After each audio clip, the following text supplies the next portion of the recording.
Realizada nesta quarta-feira a 90ª sessão ordinária no plenário Juscelino Kubitschek da Assembleia Legislativa, transmitida ao vivo pela Rede Alesp. Na presidência, o deputado Coronel Telhada, do Progressistas, que abriu o pequeno expediente para a fala dos parlamentares pelo tempo regimental de 5 minutos.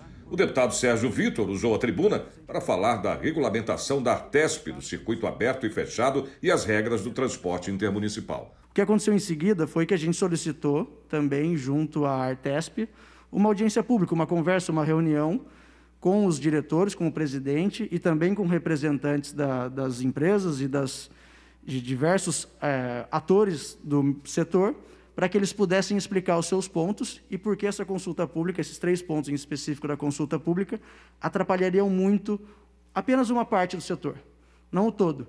Essa consulta pública, as medidas em específico, que define 48 horas de prazo para que se tenha a lista dos passageiros, a consulta para que o item que define que, a partir de agora, só será permitido o circuito fechado, e o terceiro item, que proíbe a customização dos ônibus parceiros, esses 3 pontos que estão na consulta pública, numa sugestão de portaria, vão atacar a livre iniciativa e a gente queria ser ouvido, a gente queria colocar os pontos do porquê isso é ruim e porque isso atrapalharia o setor. Bom, tivemos essa reunião junto com a Artesp e eu saí de lá extremamente preocupado. Porque o que a gente ouviu ali, a primeira coisa foi o seguinte, perguntamos para eles, deputada Janaína, o porquê, quais eram as motivações, quais eram as argumentações que defendiam aqueles pontos, aqueles 3 pontos em específico. Porque o sentimento que dá, quando você olha, é bem claro, né? A gente não pode acusá-los de que é direcionado, nem esse é o caso, mas quando você faz o balanço de quem sai perdendo e quem sai ganhando nesses pontos, tem uma parte claramente sai perdendo, que são as empresas de tecnologia, as empresas de inovação, e um que sai ganhando, que são as empresas já existentes, as grandes empresas que estão ali já operando. O deputado Castelo Branco falou sobre supostas irregularidades na instalação de radares móveis em vias públicas. Hoje são as irregularidades na instalação de radares na rodovia Comandante João Ribeiro de Barros, que passa lá pela região de Dracena. Se não, vejamos. Desde o ano passado, o presidente Jair Messias Bolsonaro promete acabar com a indecente indústria da multa do Brasil e suspender o uso dos radares móveis, atacando o uso dos diversos formatos. O presidente fez questão de assinalar isso, revoltado, assim como eu, pela quantidade de radares e pela fome arrecadatória que os municípios e o governo do estado têm de multar, multar e multar, de forma maldosa, como nós vamos ver. Aqui, ó, foi publicado em 9 de setembro deste ano a resolução do DETRAN, do Conselho CONTRAN, que altera as regras dos requisitos para a fiscalização de velocidade em vias públicas, acabando com o radar móvel.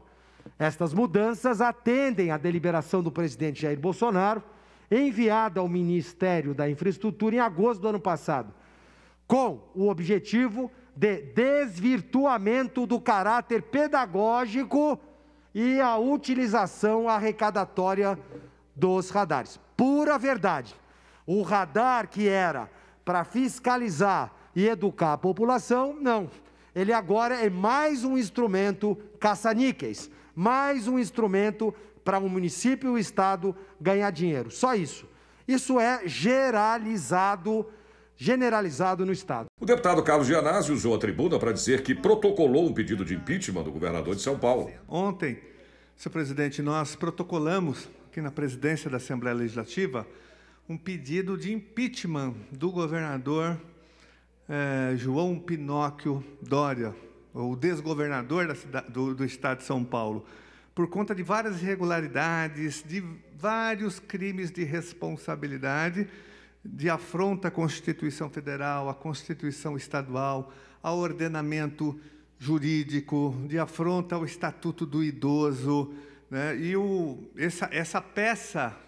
esse pedido foi fundamentado, foi organizado por várias entidades representativas dos servidores, muitas delas da educação, que formularam e assinaram ao DEMO, a PAS, o CPP, e várias outras entidades ligadas aos servidores do Judiciário, enfim, são inúmeras as entidades que depois eu vou enumerar aqui para que todos tenham conhecimento. A deputada Janaína Pascoal fez um pequeno protesto em relação aos debates que vêm ocorrendo na capital para as eleições municipais.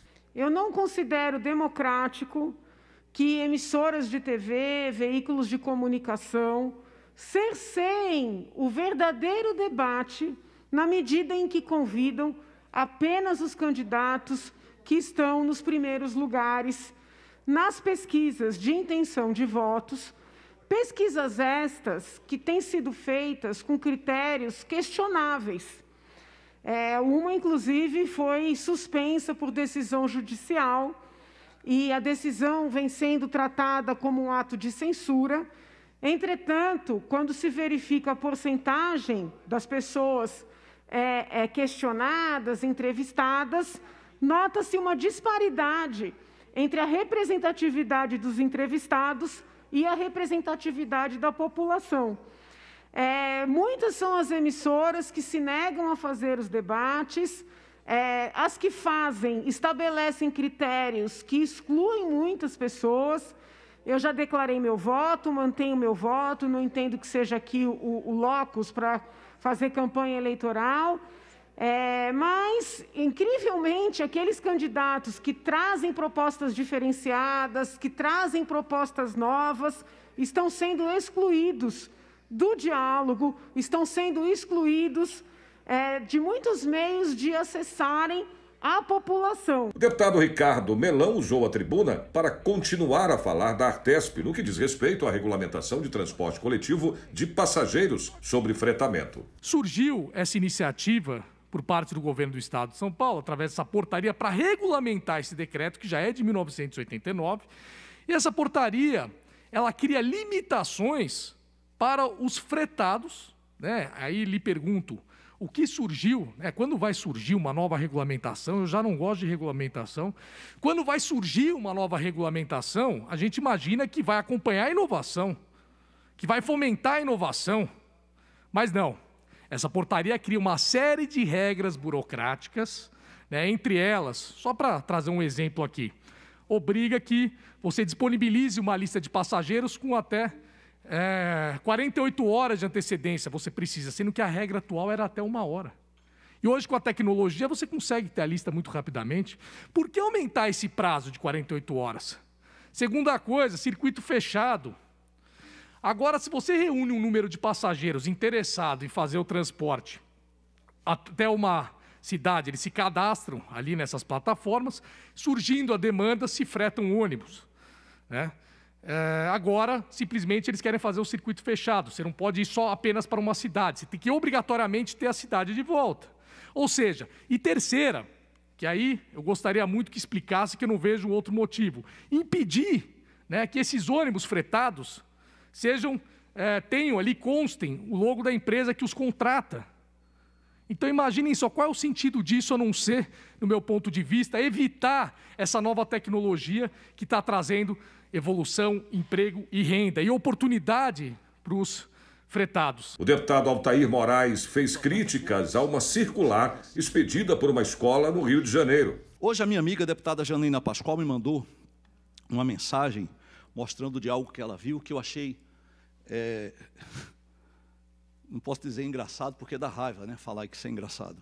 Mas eu vou colocar aqui para alguns entenderem o que é a linguagem não binária. Coloca aqui, por favor. Eu acho que tem aí a matéria. Está aí, ó, o Mussum, eu acho que alguém se lembra dele, grande humorista. Mas está aí, ó. Colégio Brasileiro do Rio de Janeiro enviou uma circular, presta atenção, pais, uma circular de alunos para comunicar que passará a adotar a forma querides alunos na sua tarefa de combater a binaridade de gênero, entre outras iniciativas, mas é muita bagunça nesse país, rapaz. Aí diz aqui, ó, faz parte da neutralização do gênero gramatical, adotado um conjunto de operações linguísticas, voltadas tanto ao enfrentamento do machismo e do sexismo no discurso, quanto à inclusão de pessoas não identificadas com o sistema binário de gênero, explica a escola.